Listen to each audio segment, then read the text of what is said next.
नमस्कार दोस्तों, स्वागत है आपका आज के मुख्य समाचारों की वीडियो में। जी हां दोस्तों, आपको यहां पर देखने को मिलेंगी सुबह से लेकर शाम तक की तमाम बड़ी खबरें, मुख्य समाचार, ब्रेकिंग न्यूज अपडेट्स के रूप में। तो दोस्तों, आप सभी लोगों से रिक्वेस्ट है इस वीडियो को ज्यादा से ज्यादा लाइक और शेयर करें। तो दोस्तों, सीधे चलते हैं आज की पहली बड़ी खबर की ओर। प्रधानमंत्री नरेंद्र मोदी के भाषण से सहमत चीन, बोला बेहतर रिश्तों के लिए मिलकर करेंगे काम। जी हां दोस्तों, लद्दाख हिंसा के बाद से भारत चीन के रिश्तों में तनाव है और चीन समय समय पर यह साबित करता रहा है कि वह सुधरने वाला नहीं है। हालांकि अब एकदम से वह दोस्ती का राग अलापने लगा है। इसकी वजह है प्रधानमंत्री नरेंद्र मोदी का स्वतंत्रता दिवस पर दिया जोशीला भाषण। दोस्तों, प्रधानमंत्री नरेंद्र मोदी ने 15 अगस्त के अपने भाषण में इशारों में चीन को स्पष्ट संदेश दे दिया था कि उनकी कारगुजारियों को आगे भी मुंहतोड़ जवाब दिया जाएगा। प्रधानमंत्री मोदी ने कहा था कि भारत की संप्रभुता का सम्मान हमारे लिए सर्वोच्च है। LOC से लेकर LAC तक जब भी किसी ने हमें चुनौती दी है, हमारे सैनिकों ने उसका माकूल जवाब दिया है। इसके बाद दोस्तों, अगली बड़ी खबर। भारत की जमीन हथियाने के लिए नेपाल की नई चाल, चाइना की तर्ज पर बुन रहा है जाल। जी हां दोस्तों, नेपाल काला पानी पर अपने कब्जे को पक्का करने के लिए अपने नए दोस्त चीन की तर्ज पर काम करने की तैयारी में है। खुफिया सूत्रों के मुताबिक नेपाल अपने नए नक्शे को अंतर्राष्ट्रीय स्तर पर मान्यता दिलाने के लिए कई तरह की रणनीतियों पर काम कर रहा है। इसमें नेपाल विभिन्न देशों में मौजूद अपने दूतावास के जरिए बड़ा अभियान चलाने की योजना बना रहा है। नेपाल सरकार काला पानी के बारे में एक किताब जारी करने वाली है। इसमें काला पानी में नेपाल के दावे को पुख्ता करने के लिए कई तरह के सबूत पेश किए जाएंगे। इसमें नेपाल ने अपने दावों को ऐतिहासिक सबूतों के आधार पर पेश किया है। इस किताब को सभी नेपाली दूतावासों को भेजा जाएगा और उनके जरिए इस किताब को पूरी दुनिया के कूटनीतिज्ञों में प्रचारित किया जाएगा। इसके बाद दोस्तों, अगली बड़ी खबर। इस महामारी से होने वाली मौतों को कम करने के लिए दिल्ली के मुख्यमंत्री अरविंद केजरीवाल ने उठाया बड़ा कदम। अब ऐसे होगी जांचें। जी हां दोस्तों, मुख्यमंत्री अरविंद केजरीवाल ने हर गांव व शहर के बूथों पर आम आदमी पार्टी ऑक्सीजन जांच केंद्र बनाने के लिए देश के सभी प्रदेश संयोजक और पदाधिकारियों के साथ ऑनलाइन बैठकें की। इस दौरान दिल्ली के प्रदेश संयोजक गोपाल राय समेत देश के विभिन्न प्रदेशों के पदाधिकारी मौजूद थे। अरविंद केजरीवाल ने कहा कि आम आदमी पार्टी के वॉलंटियर्स देश भर में घर घर जाकर लोगों के ऑक्सीजन लेवल की जाँच करें, जिससे इस महामारी के होने वाली मौतों को कम किया जा सके। इसके लिए पार्टी देश के सभी गांवों और शहरों के बूथ पर आम आदमी पार्टी ऑक्सीजन केंद्र स्थापित करेगी। इसके बाद दोस्तों, अगली बड़ी खबर। निजी ट्रेनों को पसंद के स्टेशनों पर रुकने की मिलेगी छूट, लेकिन इंडियन रेलवेज ने रखी यह शर्त।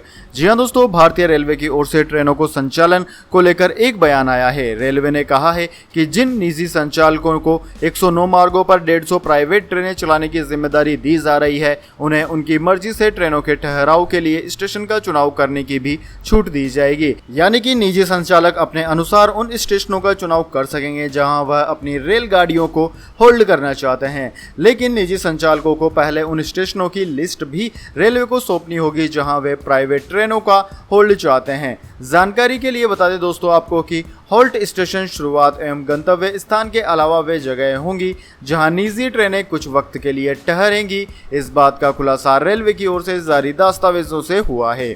इसके बाद दोस्तों, अगली बड़ी खबर। रूस के बाद चाइना ने भी इस महामारी की वैक्सीन को दे दी मंजूरी, उठ रहे हैं सवाल। जी हां दोस्तों, रूस के बाद अब चाइना ने भी इस महामारी की एक ऐसी वैक्सीन तैयार कर ली है और उसका पेटेंट भी करा लिया है। चीनी वैक्सीन कंपनी कैंसियानो बायोलॉजिकल कॉरपोरेशन को इस महामारी वैक्सीन के पेटेंट के लिए मंजूरी मिल गई है। हालांकि रूसी वैक्सीन की तरह ही इस पर भी आरोप लगा है कि यह मंजूरी फेज 3 ट्रायल के नतीजों का इंतजार किए बिना ही दे दी गई है, इसलिए इसे वैज्ञानिक उपलब्धि के बजाय व्यावसायिक उपलब्धि ही माना जा रहा है। चीन के सरकारी अखबार पत्र ग्लोबल टाइम्स के मुताबिक कंपनी का दावा है कि यदि यह महामारी चीन में फैलती है तो वह बड़े पैमाने पर इस वैक्सीन का प्रोडक्शन शुरू कर सकेंगी।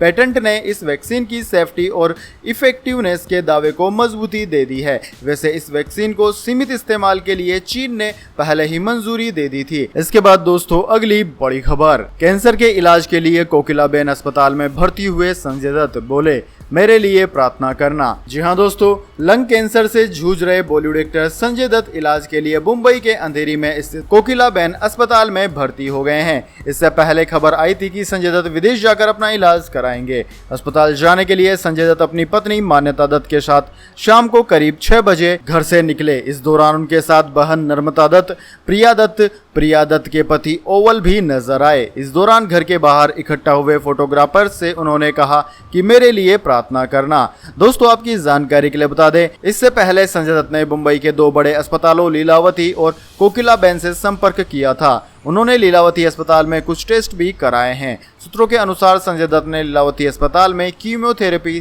के पहले किए जाने वाले टेस्ट करवाए हैं। इसके बाद दोस्तों अगली बड़ी खबर, अब जान लेते हैं पूरी दुनिया और भारत में क्या है इस महामारी की स्थिति। तो दोस्तों सबसे पहले बात की जाए पूरी दुनिया की, तो दोस्तों पूरी दुनिया में इस वक्त तक इस महामारी के संक्रमितों का आंकड़ा 2,18,00,000 को पार कर गया है, जबकि मौतों का आंकड़ा 7,75,000 को पार कर गया है।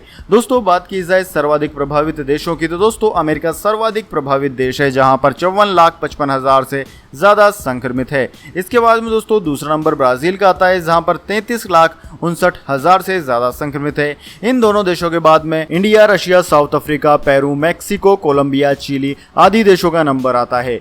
इसके बाद दोस्तों अब जान लेते हैं क्या है भारत की स्थिति, लेकिन उससे पहले मेरी आपसे एक छोटी सी रिक्वेस्ट है। अगर दोस्तों आपको अभी तक हमारी न्यूज़ पसंद आई है तो इसे एक छोटा सा लाइक जरूर दे दें, और अगर आपको पसंद नहीं आई है तो बेशक आप डिसलाइक भी कर सकते हैं, लेकिन दोस्तों लाइक और डिसलाइक जरूर कीजिए।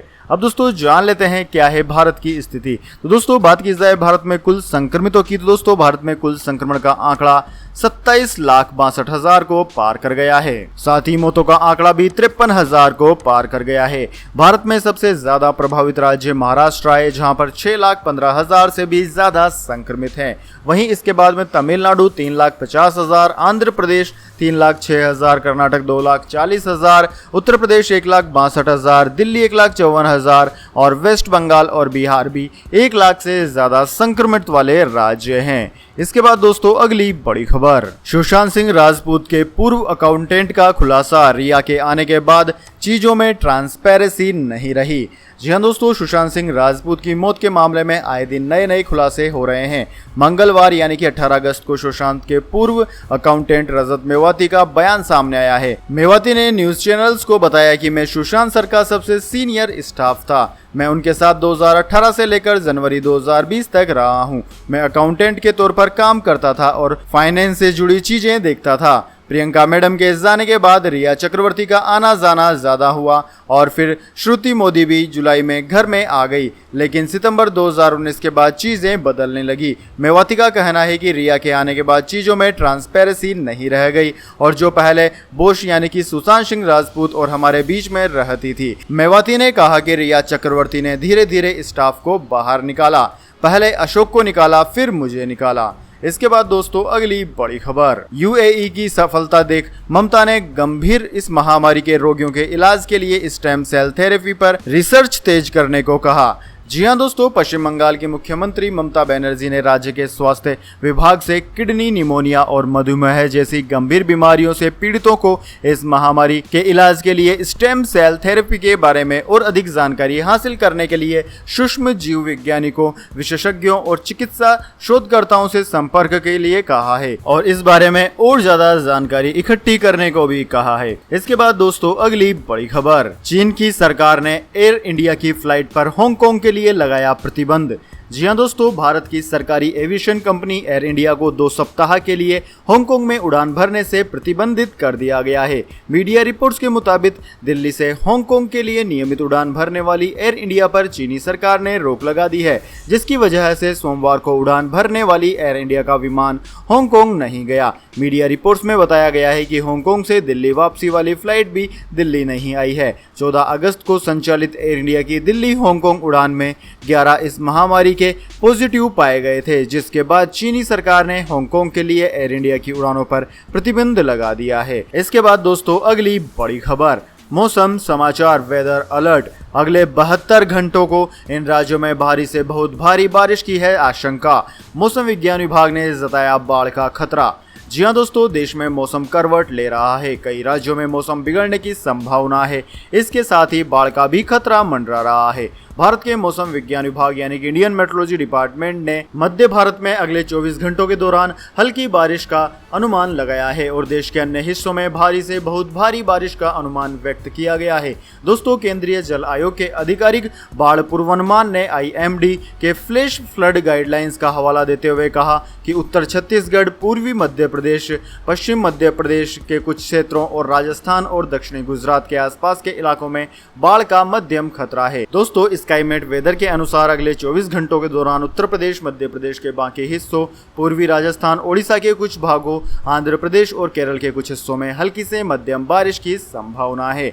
वहीं दोस्तों, अगले 24 घंटों के दौरान हिमाचल प्रदेश, उत्तराखंड, जम्मू कश्मीर, झारखंड के कुछ हिस्सों, गंगीय पश्चिम बंगाल, कोंकण, गोवा और उत्तरी मध्य महाराष्ट्र में भी हल्की से मध्यम बारिश हो सकती है। हिमालय, पश्चिम बंगाल में। इसके बाद दोस्तों, अगली बड़ी खबर, सोना चांदी की कीमतें। सोना एक बार फिर 54,000 रुपए के करीब। जान लीजिए आज के दाम। जी हाँ दोस्तों, सोने चांदी की कीमतों में एक बार फिर तेजी देखने को मिल रही है। पिछले हफ्ते की भारी गिरावट के बाद सोना और चांदी एक बार फिर चमक रहे हैं। MCX पर सोना 53,800 रुपए प्रति 10 ग्राम के ऊपर पहुंच चुका है। इसमें 550 रुपए से ज्यादा की तेजी आई है। जबकि चांदी की बात की जाए तो चांदी भी MCX पर 71,000 रुपए प्रति किलोग्राम के पार पहुंच चुकी है। चांदी में 2100 रुपए की तेजी आई है। इन दोनों दिनों में सोने का भाव 1700 रुपए प्रति 10 ग्राम और चांदी का भाव 4000 रुपए प्रति किलोग्राम बढ़ गया है। विदेशी बाजारों में भी सोना चढ़ा हुआ है।